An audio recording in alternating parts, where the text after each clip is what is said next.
Thanks for tuning in. I'm Maurice Barratt and I've got another if in the series, The Little Word If. This one's taken from Matthew 24:48. It's the dialogue about the last days. And this is what it says. But if that servant shall say in his heart, my Lord delays his coming.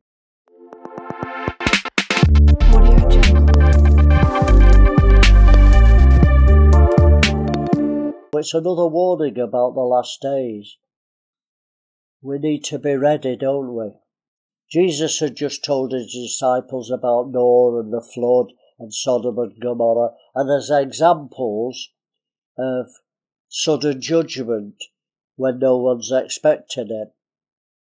He then talks about a servant and gives a little parable who thinks his master won't be coming home for the foreseeable future, and he begins to beat his fellow servant and live a decadent lifestyle. Well, Jesus says the master will come when he's not expecting it, and the servant will be punished, and he's talking about us, whether we're good stewards, and are we playing with the world when he's coming. And the key is verse 50.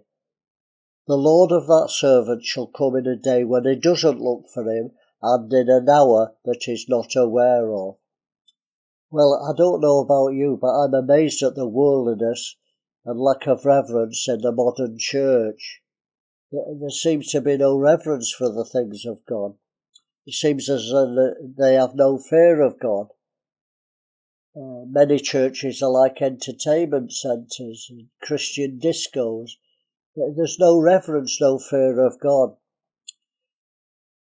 The church, as believers, we have to stand not at the great white throne, because that's a foregone conclusion. Our names are in the book and we say, but the church have to stand before the judgment seat of Christ, before the 1,000-year millennial reign, to account for deeds done in the body, Paul says. That's how we've lived as Christians. This is not for salvation and the great white throne, but the judgment seat of Christ, and there'll be rewards and punishment.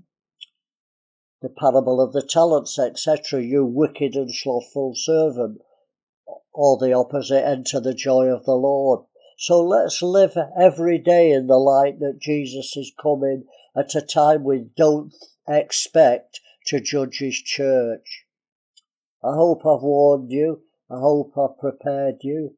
I hope you think about this. Live every day as though Jesus is coming to account for how you've lived as a Christian since you've been saved. Well, I'm sure you've got lots to do. I've got a busy day, so see you for the next vlog.